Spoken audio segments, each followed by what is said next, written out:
Fala, meus amigos e minhas amigas. Neste dia 2 de julho de 2025, cá estamos nós para mais um vídeo. Eu queria iniciar falando de um assunto que com certeza você já deve ter ouvido, visto por aí. Uma revista britânica chamada The Economist fez uma matéria, uma reportagem contra o presidente Lula. E essa reportagem foi repercutida pela velha mídia do Brasil, Globo, Folha, Estadão, e repercutida também nas redes sociais bolsonaristas. O que foi que a revista britânica basicamente disse sobre o Lula?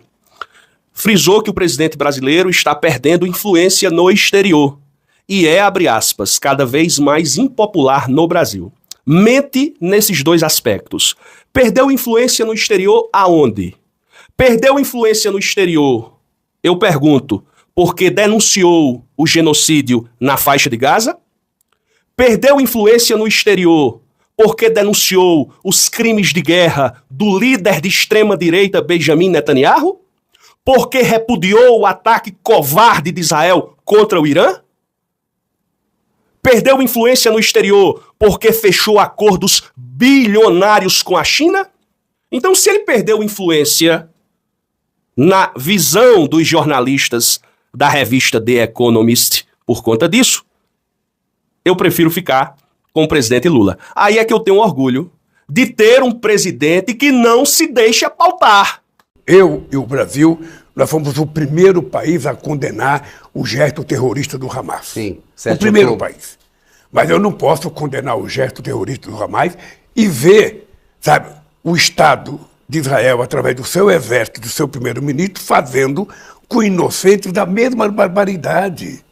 E o que eu quero dizer alto e bom som é o seguinte: o primeiro-ministro de Israel está praticando um genocídio contra mulheres e crianças. Mudando um pouco de assunto, eu queria agora entrar na jugular do chefão do Centrão, Arthur Lira, do presidente da Câmara dos Deputados, Hugo Mota.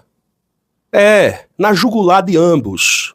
Olha esse vídeo que está viralizando nas redes sociais. Solta. Não adianta, Arthur Lira, tentar me calar. Por quê? Tá na boca do povo que o orçamento secreto tem que acabar.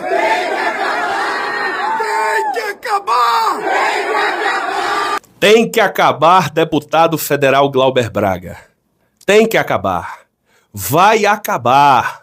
Pelas mãos de políticos honrados, como Vossa Excelência. Que não tem espaço na mídia tradicional, não. Nessa mídia submissa, serviçal, canalha, serviçal da banqueirada. Esse orçamento secreto vai cair pelas mãos, primeiramente, de políticos honrados, repito, como Vossa Excelência. Pelas mãos de ministros honrados do Supremo Tribunal Federal, porque eu acredito que em determinado momento o Supremo Tribunal Federal vai enfrentar essa questão e ministros corajosos deixarão um marco para gerações futuras. Mas, principalmente, esse orçamento secreto vai acabar pelas mãos do povo brasileiro. Eu tenho conversado com as pessoas. O povo está enojado com esse ajuntamento inescrupuloso de forças políticas na Câmara dos Deputados e no Senado. Esse ajuntamento podre denominado Centrão. O povo está enojado. É uma situação inédita no governo Lula. Você tem um enfrentamento estabelecido. Semana passada foi o Congresso surpreendendo o governo e derrotando o governo. Agora a vez do governo retrucar e também ir ao Supremo Tribunal Federal. Diga-se passagem, normalmente quem recorre ao Supremo é a minoria, nunca a maioria, ou seja, normalmente quem recorre é a oposição, historicamente. Então você tem uma inversão de papéis. Isso mostra, de fato, aqui o governo muito fragilizado no Congresso Nacional e tendo que recorrer ao Supremo Tribunal Federal para ter a manutenção de um decreto presidencial. Vamos lá, algumas questões. Você vai ter uma CPI. E é o que todo mundo aqui está falando aqui embaixo. essa CPI ela pode ser ainda mais radicalizada. E agora o governo está retrucando também com um discurso de polarização. Ou seja, um discurso já de eleição 2026. Eu fiz questão de trazer a fala do Camarote porque é no debate que as coisas se cristalizam, não é verdade? Ele falou aí sobre ambiente de guerra. Verdade, estamos vivenciando um ambiente de guerra no Congresso Nacional. Ele fala no enfrentamento, fala que geralmente é a minoria que aciona o Supremo Tribunal Federal e que o governo demonstrou que está fragilizado e que o Congresso está fortalecido. Aí o senhor já está mentindo. O governo está, digamos assim, nessa peleja porque mexeu com os poderosos de plantão, meu amigo. Só se o camarada for muito mal intencionado. Reparem, ou o camarada não está entendendo, quando eu falo camarada, a pessoa que está observando toda essa discussão. O cara está em casa, de duas uma. Ou ele não está entendendo o que o Lula está propondo, o cara que ainda é contra o Lula, ou ele é um camarada muito burro, mal intencionado, entende, mas é mal intencionado. Porque, vejam, o governo propõe que 140 mil pessoas paguem um pouco mais de imposto. E não é muita coisa não, de 5% passa para 10%.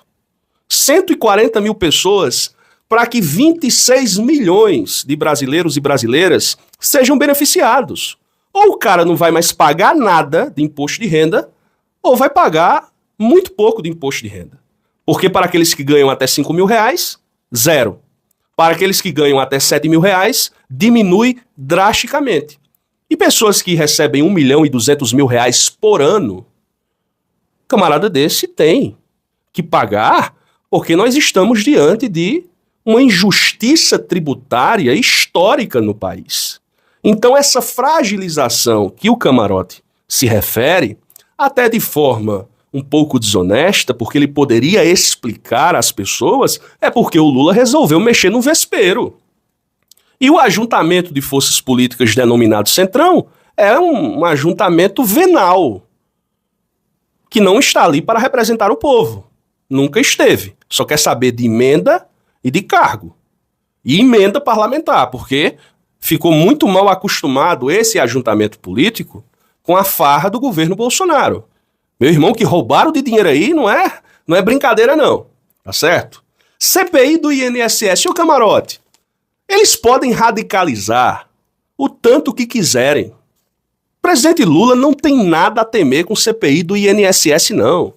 Se o Hugo Mota pensa em fazer mais uma chantagem contra o governo com CPI do INSS, na minha visão ele estará perdendo o seu tempo. Sabe por quê? Porque a Polícia Federal, que é uma instituição despolitizada, está na jogada.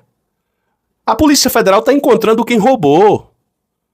E vocês sabiam que o deputado federal Sóstenes Cavalcante está querendo dificultar o governo no ressarcimento dos aposentados? Você que é aposentado que foi lesado, que foi roubado por essas associações cadastradas, credenciadas na gestão bolsonarista. O deputado federal Sóstenes Cavalcante está tentando dificultar o ressarcimento de você aposentado. Porque quem prendeu, aliás, quem descobriu foi o Lula, quem mandou investigar foi o Lula, quem mandou prender foi o Lula, quem mandou apreender o dinheiro foi o Lula, e quem vai pagar o prejuízo ao povo, o prejuízo do desgoverno Bolsonaro, vai ser o Lula. Vocês estão compreendendo? Então radicalizem como quiserem. Essa CPI vai se voltar contra os verdadeiros culpados. A gestão bolsonarista foi o maior escândalo para o aposentado. A fila quilométrica do INSS, ninguém se aposentou na gestão de Bolsonaro. Quase ninguém se aposentou. Veja no governo Lula agora o tanto de gente que conseguiu se aposentar. Você que está me assistindo deve conhecer alguém que se aposentou nesse governo. Eu conheço várias pessoas. Então, radicalização não vai surtir efeito. Congresso cresceu, governo com popularidade baixa. Mente também. Mente. porque o governo tem 29% de aprovação, ótimo ou bom, 30% de regular. Se você soma 29 com 30, dá 59%. Eu estou pegando e me baseando na pesquisa de vocês do mercado financeiro. O Datafolha. Tá certo? Congresso cresceu aonde, camarote? O povo tá com nojo desse Congresso Nacional. Um Congresso que aumentou o número de deputados, um Congresso que tem um presidente da Câmara que defende o aumento, aliás, o acúmulo de salário com aposentadoria, um Congresso Nacional que só quer saber de emenda parlamentar, de orçamento secreto, de emenda PIX, rapaz. Esse Congresso só se cresceu na tua cabeça. Talvez na tua cabeça cresceu. Mas saia à rua, como eu saio, e pergunte ao povo sobre esse Congresso. Pergunta ao povo se o povo quer deputado federal. O povo tá com nojo. Com nojo. E essa informação do Sóstenes Cavalcante, eu não tô trazendo da minha cabeça, não. Que ele tá contra o ressarcimento, não. A deputada Maria Arraes, do estado de Pernambuco, denunciou. E eu provo. Coloca o vídeo dela aí, por favor. A oposição vai fazer de tudo para barrar a indenização das vítimas da fraude no INSS. Foi isso que disse Sóstenes Cavalcante, o líder do PL na Câmara. É muita cara de pau.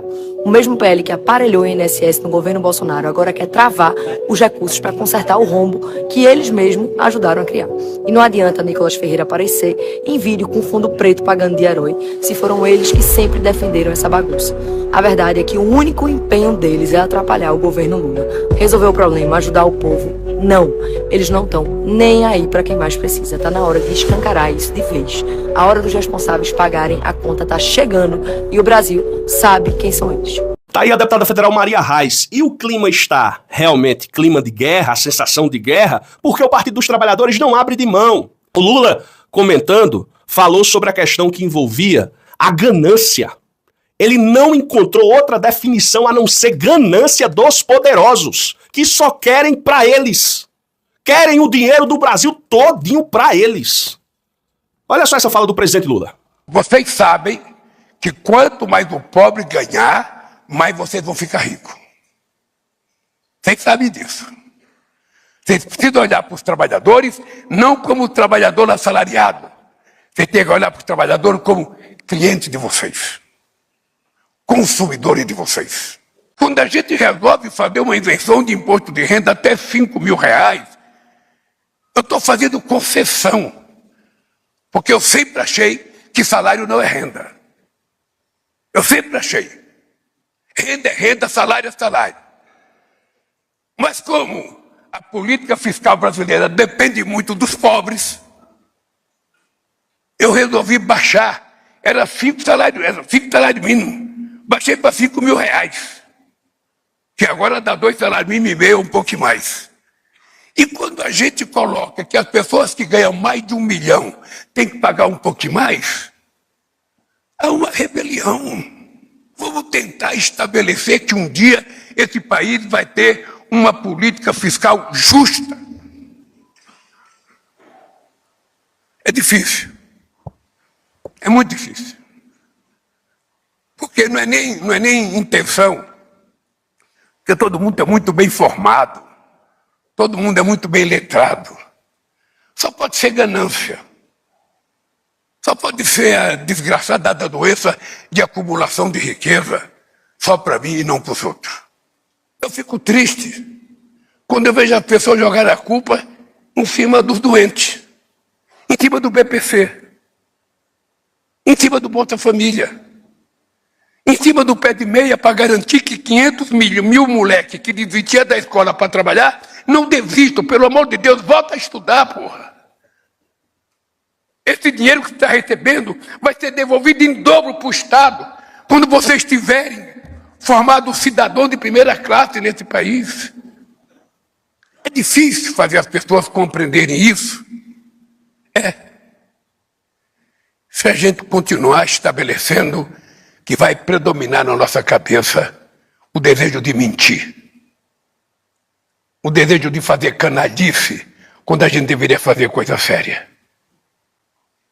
Esse país não pode perder essa chance. Então vocês podem gritar, vocês podem espernear, o governo já venceu esse debate com o Congresso.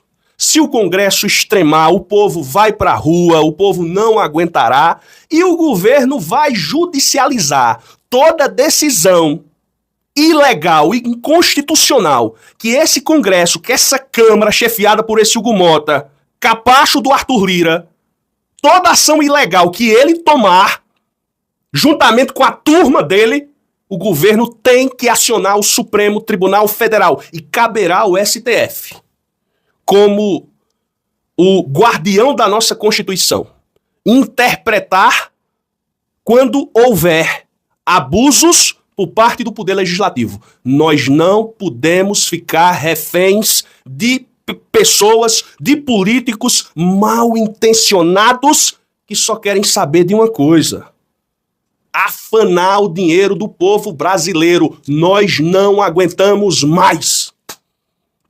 Perdoe-me, senhores. Perdoe-me, mas eu estou indignado. E parabenizo. Indignado, mas feliz. Feliz. Porque o presidente decidiu enfrentar esse antro de podridão que nós já estávamos cansados de ver no comando do nosso país. Amigos, e para fechar, eu queria lembrar a você: ainda tá na era analógica, ainda não tá usando a internet para ganhar dinheiro, apenas com o celular na mão e o conhecimento. A internet dispõe de várias plataformas que proporcionam a você trabalho de verdade. Agora, claro que para você trabalhar na internet faturando uma renda extra que pode chegar até 5 mil reais ou mais. Tem gente que fatura 1.000, tem gente que fatura 2.000, tem gente que fatura 3, 4, 5, 6 mil reais. Eu já recebi depoimentos e já trouxe aqui para vocês em vídeos anteriores. João, precisa de quê? De um celular, do conhecimento e, óbvio, trabalho. Não é negócio de ficar rico ou milionário, mas dá para ganhar uma grana boa e dá até para ganhar em dólar, amigo. Vai aqui na descrição desse vídeo, tem o nome mais, logo abaixo do título. Você clica e vai aparecer o link para você conversar com a equipe do Clayson. Lá eles vão mostrar para vocês o passo a passo. Forte abraço e a luta continua!